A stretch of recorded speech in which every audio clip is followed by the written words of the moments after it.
Assalamualaikum warahmatullahi wabarakatuh. Apa kabar teman-teman semua? Kali ini informasi yang lagi viral terkait kasus guru honorer di Kecamatan Baito, Konawe Selatan, Sulawesi Tenggara bernama Supriani akhir-akhir ini viral dan jadi sorotan.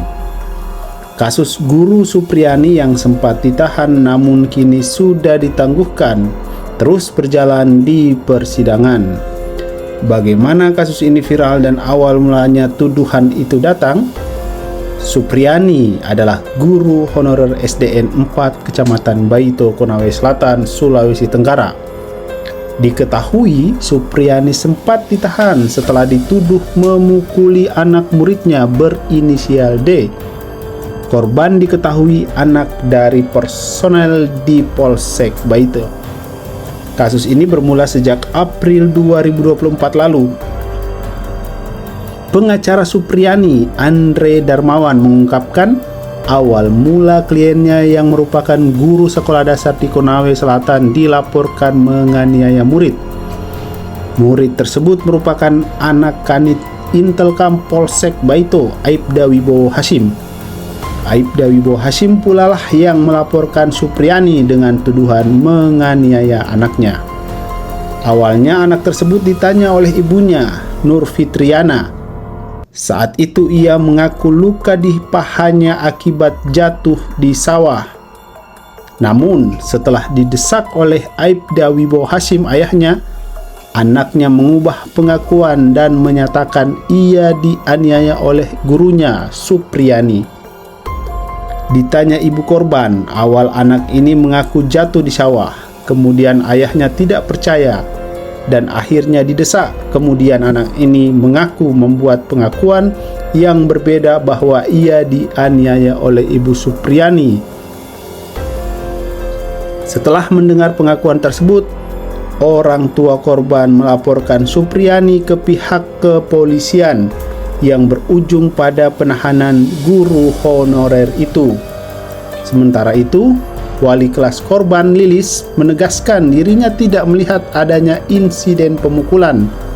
Namun, kesaksian Lilis tidak dipertimbangkan oleh penyidik dan kejaksaan, yang lebih diutamakan pengakuan anak sebagai barang bukti. Pada proses mediasi, Nur Fitriana awalnya tidak memaafkan Supriani, namun setelah memberikan maaf, ia merasa tidak terima ketika mendengar Supriani meminta maaf dengan tidak ikhlas. Hal ini mendorong Nur Fitriana dan suaminya untuk melanjutkan proses hukum. Setelah dilaporkan, Supriani ditelepon penyidik Reskrim Polsek Baito dan dipaksa untuk mengakui telah memukul siswa. Saya ditelepon beberapa kali sama penyidik untuk diminta mengaku saja kalau bersalah. Saya tidak pernah memukul anak itu, apalagi dituduh pakai sapu, kata Supriani. Pihak korban menawarkan jalur damai dengan syarat membayar uang 50 juta. Namun, nominal tersebut diucapkan kepala desa saat proses mediasi. Pak Desa yang tadinya menawarkan ke orang tua murid, tapi orang tuanya tidak mau kalau di bawah 50 juta. Dia minta siapnya 50 juta. Selama 16 tahun menjadi guru honorer, baru kali ini Supriani berurusan dengan hukum. Ia mengaku heran dituduh memukul korban padahal tak mengajar di kelasnya. Saya berada di kelas 1B, sementara anak itu berada di kelas 1A. Jadi tidak ketemu di hari itu, kata Supriani. Kasus ini sebelumnya sudah melalui beberapa kali mediasi namun berakhir buntu. Dalam proses mediasi itulah Supriani mengaku diminta membayar uang damai 50 juta agar laporan kasus ini dicabut. Namun Aibda Wibowo Hashim membantah kesaksian Supriani dan menegaskan tak ada permintaan uang damai 50 juta. Kalau terkait permintaan uang yang besarnya seperti itu, 50 juta tidak pernah kami meminta. Sekali lagi kami sampaikan, kami tidak pernah meminta, kata Wibowo Hashim. Awalnya keluarga enggan melaporkan dugaan pemukulan yang terjadi pada hari Rabu silam. Kami sampaikan bahwa beri kami waktu untuk mendiskusikan ini, beri istri saya waktu untuk berpikir. Begitu pula saat mediasi kedua yang didampingi Kepala Desa Wonua Raya. Jawabannya masih sama, kata Wibowo Hashim. Mediasi tak menemukan jalan keluar dan Supriyani tetap membantah melakukan pemukulan sehingga keluarga membuat laporan polisi. Sementara itu, kuasa hukum Supriyani, Syamsuddin, menjelaskan uang damai 50 juta diminta saat proses mediasi yang dihadiri kepala desa. Tetapi saat itu pihak korban memintai uang 50 juta sebagai uang damai dalam kasus tersebut, tuturnya. Dari pihak sekolah, Kepala SDN 4 Baito, Sana Ali, menyatakan kronologi pemukulan yang diungkapkan petugas kepolisian janggal. Ia menjelaskan tak ada guru yang melihat aksi pemukulan hingga mendengar suara kesakitan. Yang janggalnya ini, yang dituduhkan itu pada saat kejadian semua guru ada di sekolah, tapi mereka tidak melihat bahwa ada kejadian termasuk guru kelasnya itu. Sampai pulang anak, itu tidak ada kejadian apa-apa di sekolah.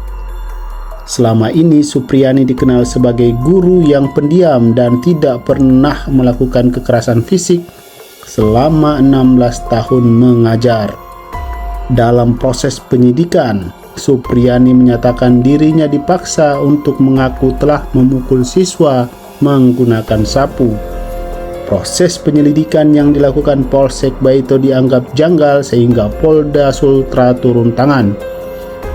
Kabid Propam Polda Sultra, Kombes Pol Muhammad Soleh, mengatakan sejumlah personel Polsek Baito telah dimintai keterangan. Selain itu, sejumlah saksi juga dipanggil untuk proses penyelidikan. Sudah ada pemeriksaan, semuanya diperiksa, juga anggota Polsek Baito, paparnya. Menurutnya, Propam Polda Sultra akan mendalami cara personel Polsek Baito menetapkan tersangka. Keterangan dari personel Polsek Baito akan disesuaikan dengan SOP penyelidikan yang berlaku. Ia belum dapat mengungkapkan jumlah personel Polsek Baito yang diperiksa. Kasubdit Renakta Reskrimum Polda Sultra, Kompol Asrianto Indra Asrianto, menyatakan tim khusus dibentuk untuk proses audit terhadap para personil Polsek Baito. Polda Sultra menurunkan tim untuk mengusut dugaan adanya pelanggaran terhadap prosedur dalam penanganan kasus ini. Wakapolda Sultra, Brigjen Pol Amur Chandra Julibuana, menuturkan tim yang dibentuk tersebut mengatensi terkait adanya isu permintaan uang damai sebesar 50 juta yang ditawarkan oleh pihak Aibda WA kepada Supriyani. Selain itu, Buana mengatakan ada dugaan pelanggaran prosedur penanganan kasus di mana Aibda WH mengambil barang bukti sapu ijuk yang disebut digunakan Supriyani untuk memukul anaknya dan bukannya dilakukan oleh penyidik dari Polsek Baito.